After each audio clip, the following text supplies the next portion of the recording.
We hear it all the time, save for a rainy day, but is it really necessary? And how much should you save? Let's break down the math and figure out if that emergency fund is a myth or a must-have. The emergency fund mythbusters. First things first, let's address some common myths about emergency funds. Myth number 1, only irresponsible people need emergency funds.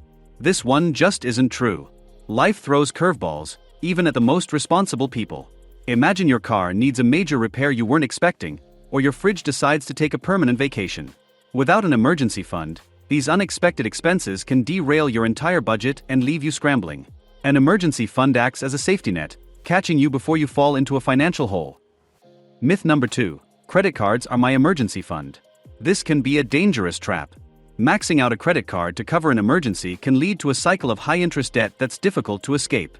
Emergency funds are there to prevent you from relying on credit cards in the first place. Think of it like this. Credit cards are for planned purchases, like a new laptop you've been saving for. Emergency funds are for unplanned events, like a sudden medical bill. Myth number 3, my savings account is enough of a buffer. Here's the key difference. Your savings account is for your financial goals, like that dream vacation or a down payment on a house. Your emergency fund is specifically for unexpected events, not everyday expenses or planned purchases. Imagine needing that vacation fund to cover a car repair. That would set your financial goals way back. An emergency fund keeps your other financial plans on track by being there for those surprise situations. Why you need an emergency fund? It's math. Now let's talk about the importance of an emergency fund from a financial standpoint. A peace of mind. Knowing you have a safety net reduces financial stress. You can face unexpected situations with a calmer head. It protects your credit score. Avoiding debt for emergencies keeps your credit score healthy, which can save you money on loans and insurance in the future. It improves financial stability. An emergency fund prevents you from falling behind on bills or dipping into retirement savings during tough times. Calculating your true emergency needs. Alright, so you're convinced an emergency fund is a good idea. But how much should you save? Here's the math to figure out your true emergency needs. Consider your expenses.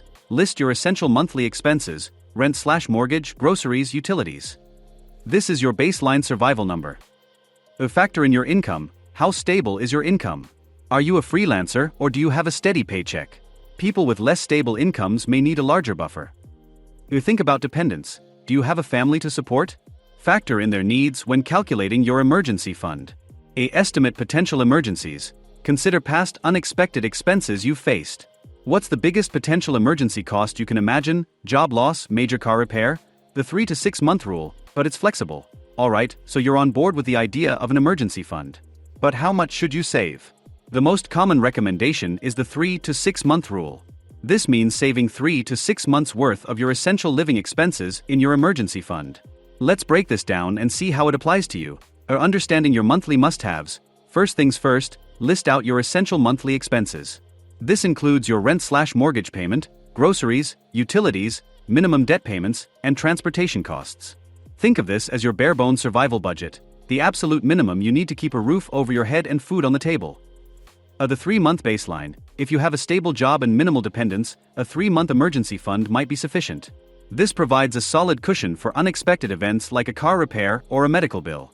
With 3 months' worth of expenses covered, you have breathing room to address the issue without going into debt or jeopardizing your other financial goals. The 6-month buffer and beyond. Life can be unpredictable, especially if you have a less stable income or a larger family to support. Freelancers, contractors, or those with volatile income streams might want to consider a larger emergency fund, closer to 6 months or even more. The same goes for folks with dependents. Potential childcare costs or additional medical needs should be factored in. Here's why the 3 to 6 month rule is a flexible guideline, not a rigid rulebook. Consider your job security. If you work in a secure industry with strong job prospects, a 3-month buffer might be adequate. However, if your job security is less certain, a 6-month or even larger emergency fund can provide greater peace of mind. You think about your debt. If you're carrying a significant amount of debt, you might want to prioritize paying that down while maintaining a smaller emergency fund. However, don't completely neglect your emergency savings. Having some buffer can prevent you from using credit cards to cover unexpected costs, which can worsen your debt situation. Factor in potential emergencies. Have you ever experienced a major car repair or a hefty appliance replacement cost? Consider past unexpected expenses you've faced and try to estimate the biggest potential emergency cost you can imagine: job loss, major medical emergency. This will help you determine a more personalized emergency fund target. Remember, your emergency fund is your personal safety net. There's no one-size-fits-all answer. By considering your income stability, dependence, debt situation, and potential emergencies, you can tailor the size of your emergency fund to your specific needs and risk tolerance. Making your emergency fund work for you alright, so you've figured out your target emergency fund amount. Now let's talk about strategies to make saving for it easier and more efficient. Set up automatic transfers. Pay yourself first. Schedule automatic transfers from your checking account to your emergency savings account each payday.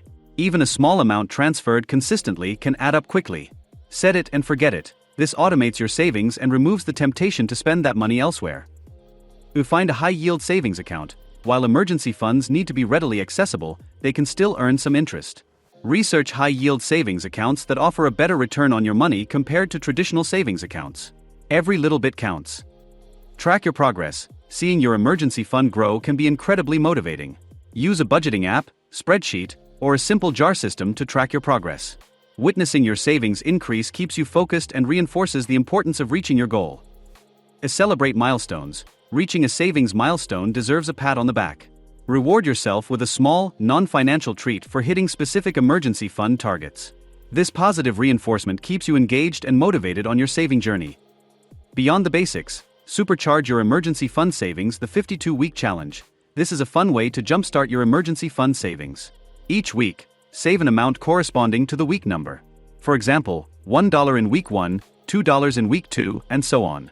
By week 52, you'll have saved over $1,300. Trim your budget. Take a close look at your spending habits.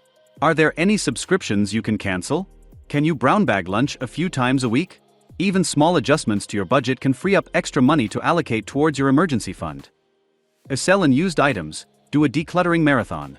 Unused clothes, electronics, or furniture can be sold online or at a consignment shop. Turn those unused items into cash to boost your emergency fund.